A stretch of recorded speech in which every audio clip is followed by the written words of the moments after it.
If you're not yet familiar with the artist SKYNED, you probably will not soon forget them after watching this video based on the Watts tragedy. SKYNED is a creative outlet of two people, singer SKYNED and producer and multi-instrumentalist Father, also known as F. It's in a capital F.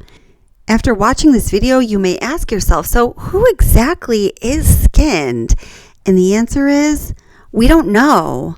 Their identities have remained unknown. They are, in themselves, a mystery. SKYNED's lyrics draw their creativity from the cruelest and most violent criminal cases that have marked modern society, infusing their music with the madness of those who perpetrated them. They recently released a song based on the Watts tragedy, and before this song was released, they created music based on the Columbine tragedy, Jim Jones, Catherine Knight, and Mary Bell. The name of this channel is no accident. What's the obsession? What is the obsession with the Chris Watts case? Whatever the obsession is with the Chris Watts case that makes it a popular true crime story that is covered on YouTube by many true crime channels over and over again, and even after this tragedy happened 3.5 years ago, it is the same phenomenon. It's the same fascination. It's the same X factor that inspires and influences artists to create music like SKYNED has created in this song about the Watts case. It is a truly haunting song. I've provided a link for the official video in the description box so you can get the full taste of the powerful and haunting nature of the lyrics and melody together. SKYNED's new track, inspired by the Chris Watts tragedy, begins with a haunting rendition of the song that Bella sang to her father for Father's Day, the Father's Day just before he took the lives of his family. "Daddy is my hero," she says again and again. Listen to the original version. Listen to Bella singing this song for her father in honor of Father's Day. My daddy is a hero. He helps me grow up strong. He helped me snuggle too. He reads me books. He ties my shoes. If you're a hero, blue and blue, my daddy is love you. Oh, I love.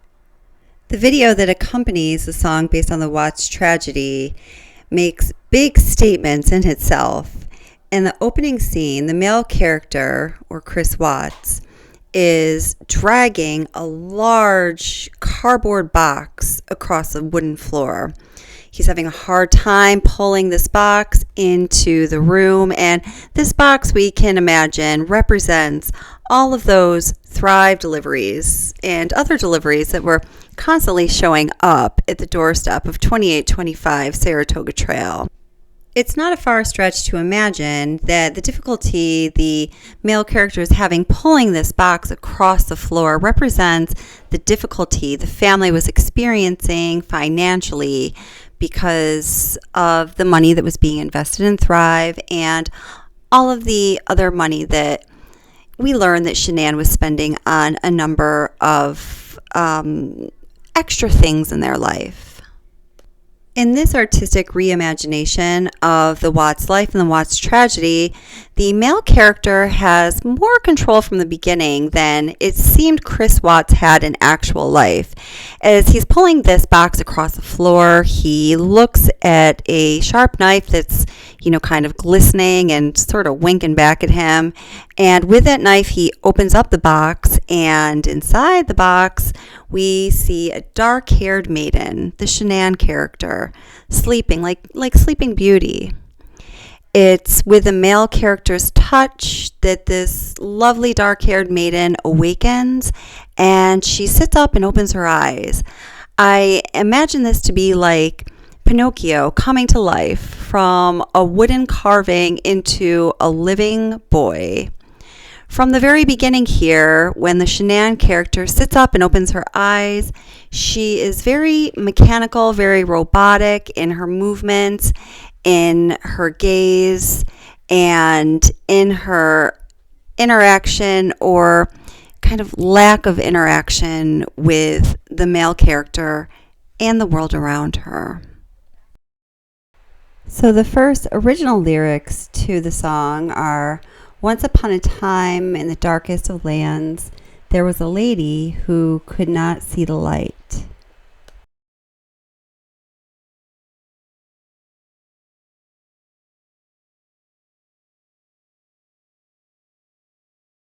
They fell in love, and he made her his bride. A family was all that her heart desired. The years brought a first and a second young child. A third was to come to complete their lives. So these opening lyrics are clearly descriptive of the Watts story of Shanann being a young woman who tried a lot of things, did a lot of different things, admittedly had some struggles with her identity and her health, and maybe not so much admittedly, it seems to me, in my opinion, perhaps her mental well-being as well. And by her own accounts, in the many Facebook Live videos that she recorded and posted, she believes that Chris came into her life, and as she says, he was the best thing that ever happened to her. So they started having their babies, Bella and then Celeste, and this third child, Niko, that was on his way but never made it into this world it seemed to be both a blessing and a curse for this family. There was so much debate as you listen to what Chris said or Shanann said regarding how this baby came about, who wanted this child and who didn't want this child. I mean, my gosh, what a terrible thing to be bringing a life into the world and all the while arguing with your spouse or in your own mind about, was this child ever wanted by both of us? And when this child arrives, if, fate had it in the cards for this child to be born, will this child be wanted by both parents? So completing their lives, that's a bit of an ironic line in this song. There's also some irony in the fact that a family is all Shanann desired. Yes, that is true. And she had her family, and she worked so hard to make that family appear to be absolutely picture perfect. Yet we know that the family was experiencing a significant amount of turbulence. Smell? It's hot. Very hot. How does it smell? Good. It smells good? Bella says it smells good. How does it smell, Cece? Hot. Hot. It's hot. Okay. Ready? Yummy. Hey, Amanda. Hey, Chrissy. Oh my gosh. It smells The so next warm. set of lyrics is the chorus. It's bedtime, tuck the babies in, bedtime stories and lullabies we sing.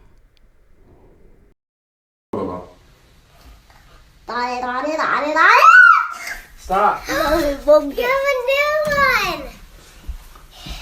I do this. I got the new turtle. This is Turtle's mommy. Can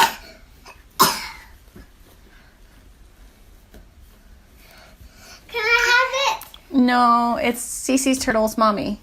We gotta find you your monkey mommy. No. It'll want the never turtle, be Mommy? the same. The last I know, I knew the day before. I wonder if I knew the day before is a nod to Chris saying that he knew that it was the last time he was going to put the girls to bed. Appearances are deceptive, and suddenly one day a hero's demeanor has started to change. This undoubtedly is referring to the time when Chris Watts started turning his attention and his affection towards his mistress. The next set of lyrics, something was off, something was strange. It seemed like his feelings had faded away.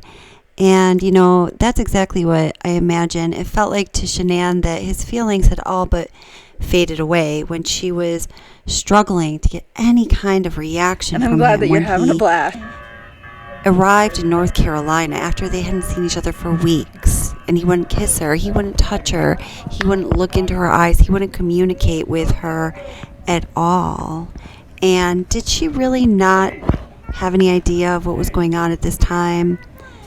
In her messages to her friends, she seemed to be in a lot of pain, but was also a little bit clueless as to, you know, that he probably had a girlfriend on the side. This was clearly a very painful time for Shanann, and I think that in this song, the artist captured this pain extremely well.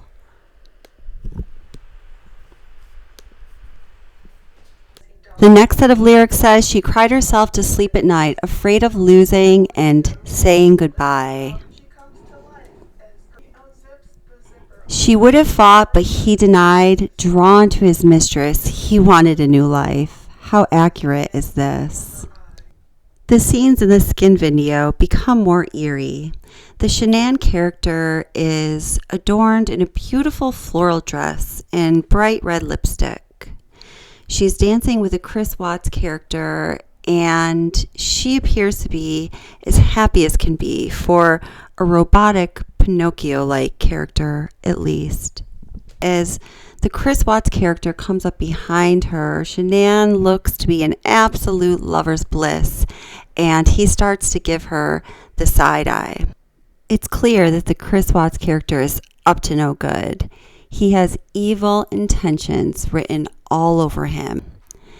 In the next set of scenes, Shanann is looking blissfully in love, and Chris Watts is always behind her or next to her, giving her or the camera some kind of sideways, not quite right look.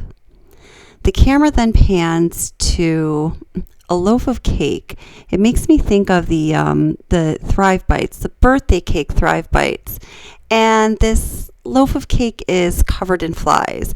Things are starting to go very badly for the Shanann character in this artistic rendition of the Watts story.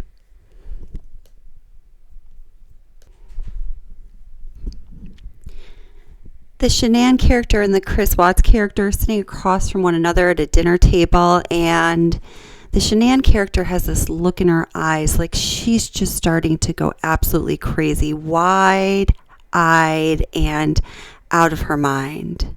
We see the Chris Watts character covering his eyes and seemingly not wanting to look at her.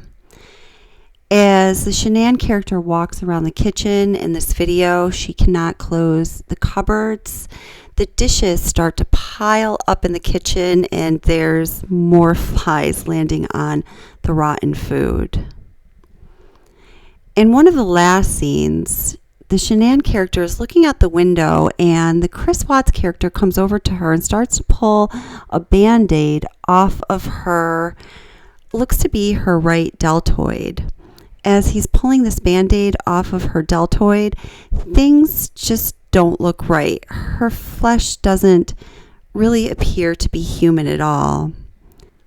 A few moments later in this video, the camera returns to this scene of Watts pulling the bandage off Shanann, and it appears that this Shanann is filled with stuffing, like a stuffed animal. So I think the idea is that in Chris Watts' mind, Shanann, his wife, was just a creation of, something he wanted at the moment, something that was more of an object rather than a human being, rather than his beloved wife, and that is almost disposable when he outgrows her or he's ready to move on to the next thing. Kind of makes sense with what we know happened, doesn't it?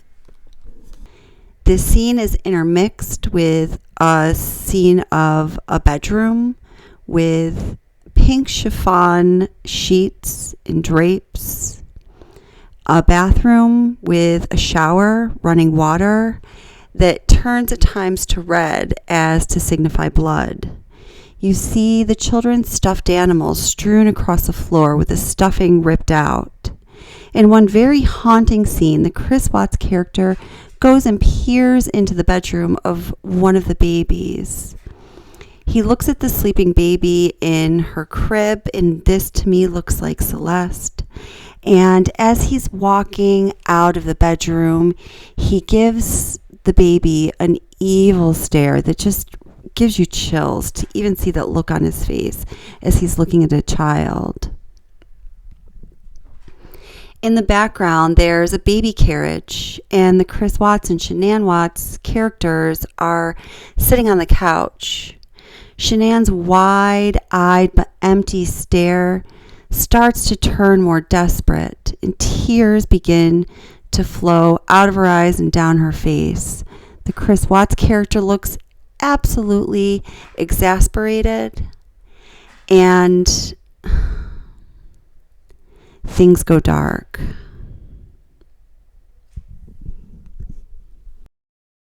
The final verse of this Skin song is just horrific, but really, how do you end a song that is about this tragedy?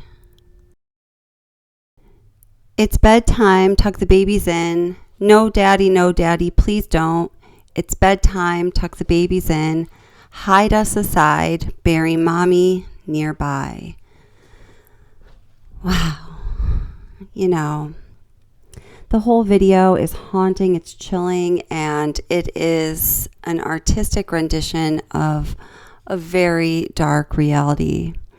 These last few words of the song remind us, as if you can never forget, just how horrific and egregious this crime and this event was and always will be.